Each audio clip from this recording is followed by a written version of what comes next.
What's the single hardest habit to change in a support team that has, that's been doing something the same way for years? Across your experience, do you see it kind of one thing that's always kind of hard to change?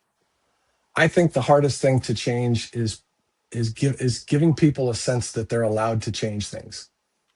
Oftentimes, like you said, they've been doing it this way for years. And if I ask the question, well, why do we do it this way?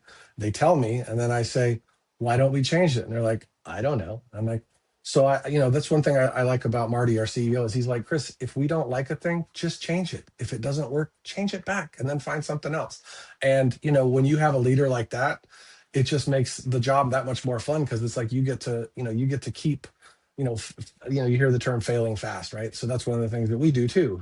We're like, let's just try this, see if it works. If we get any, blowback or something like that, let's pivot back to where we were, find the next thing. And that's really been the thing.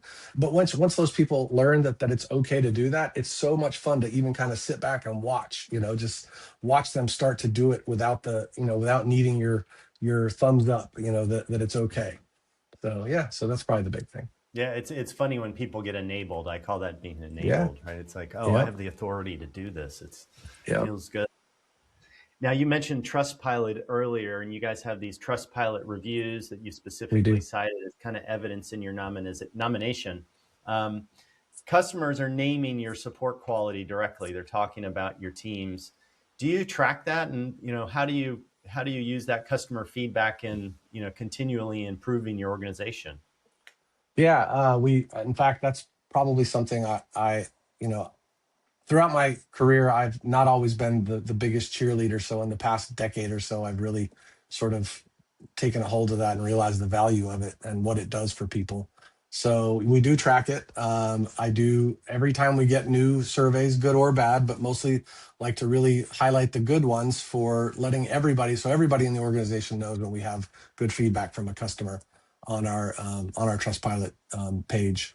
When we have the bad ones, we sit down and we figure out what we could have done better, and certainly we always re-engage with the customer to see how we can potentially correct the issue if there was one. But we heavily use it as a source of motivation.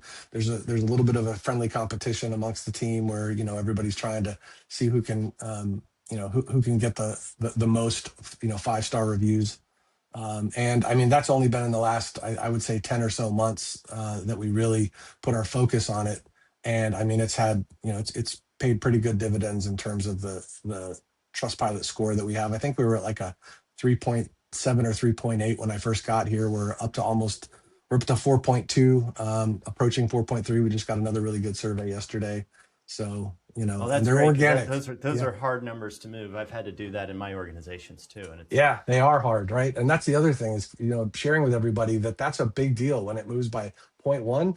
Like they don't understand. They're like, well, that doesn't seem that impressive. I'm like, that's a lot, that means and a then lot of fives holding it. came in. That's right. So, That's so because yeah, it doesn't go up with fours, right? it does not. In fact, if It does anything, not go that'll up actually with bring it fours. down. That's Yeah. true. No, So yeah. yeah.